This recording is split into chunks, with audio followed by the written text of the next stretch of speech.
Здравствуйте, друзья! В этом видео я расскажу, что мы делаем для того, чтобы наши ампельные растения радовали нас своим пышным цветением на протяжении всего периода вегетации. Друзья, первое, с чем мы сталкиваемся после того, как вырастили рассаду этих прекрасных цветов, это с выбором места, где они будут произрастать в дальнейшем. Почему это так важно?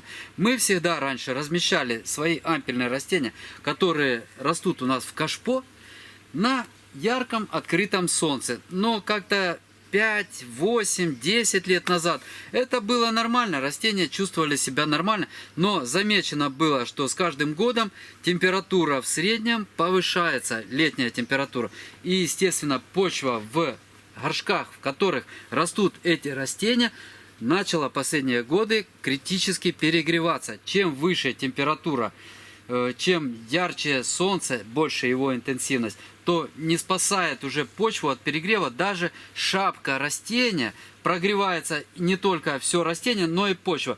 При перегреве температурный шок корневой системы останавливает усвоение корнем влаги, элементов питания. Растение борется за жизнь, и ни о каком пышном развитии речь, конечно же, тогда не идет. Поэтому последние пару-тройку лет мы начали размещать свои растения в легкой полутени, где солнце действует не на протяжении всего дня, а какой-то определенный период времени. Следующий момент, на котором обязательно необходимо заострить внимание, это ограниченность почвы в горшках. Из-за этого, конечно же, рано или поздно наступает дефицит элементов питания для этих растений. Что мы предпринимаем, чтобы растения не испытывали голода?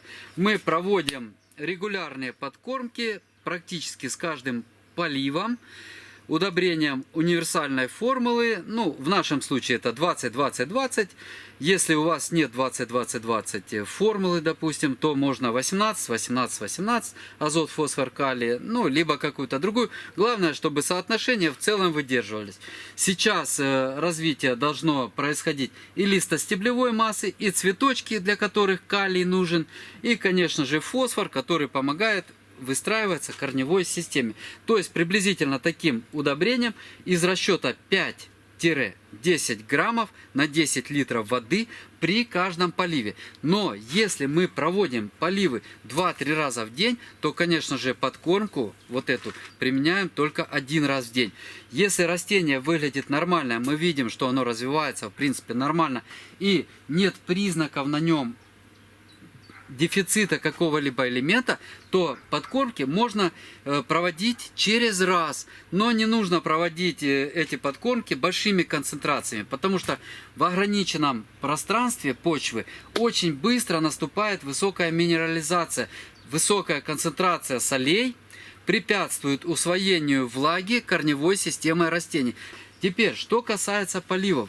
Друзья, опять же, ограниченный объем почвы и большая листостеблевая масса, которая постоянно дышит, особенно в жаркую погоду, в солнечную. Испарение через устица, которые расположены на листьях, настолько велико, что влага из ограниченного объема почвы может выноситься буквально за несколько часов. Поэтому регулярно наблюдаем за тем, чтобы растения не теряли влагу, чтобы в почве влага была. Ну, мы проверяем это на вес. Подходим, трудно же докопаться туда, проверить каким-то образом, особенно когда растение разрастется еще больше. Поэтому первый признак – это вес горшка. Вы поймете, насколько много осталось запаса влаги в этом горшке. Бывало такое, что и 2, и 3, и даже 4 раза проводили поливы в течение дня. Это что касается обеспечения растения влагой. И теперь, наконец, что бы я хотел сказать, это защита растений от вредителей. Дело в том, что и колебраха, и сурфинию, и ампельную петунию очень любят листососущие вредители в виде тли. Тля просто нападает на них и высасывает все соки. Листики мельчают, растение останавливается в росте, в развитии, желтеет и так далее. Поэтому бороться с тлей необходимо регулярно.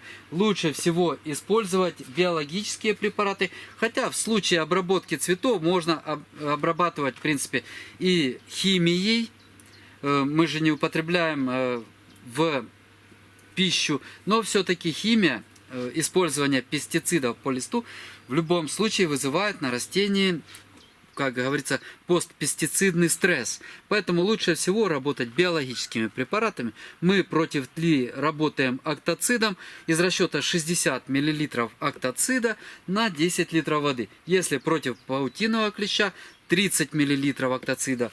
Но тля — это такой вредитель, который очень крепко держится, и поэтому дозу надо увеличивать в 2 раза. 60 мл на 10 литров воды. И помогает прекрасно. Все уже проверено. Друзья, ну и, собственно, что? Осталось сказать только о том, что в дальнейшем мы будем делать с этими растениями. А в дальнейшем мы будем им делать чик-чик, когда придет время, ближе к июлю, либо уже ближе к середине июля. Все смотрим по состоянию растений, как они себя будут чувствовать. Все равно почва ограниченная, корень работает, ему рано или поздно уже будет некуда разрастаться, поэтому при невозможности пересадить в больший объем почвы, вообще идеально было бы такие растения высаживать в 10 литров почвенного субстрата, либо вообще в грунт, на клумбу. Тогда эти растения выглядят совершенно по-другому, они более роскошными. Но не у всех и не всегда имеется возможность вывешивать 10-литровый горшок. Спасибо за внимание, всего вам доброго, до свидания, до новых встреч.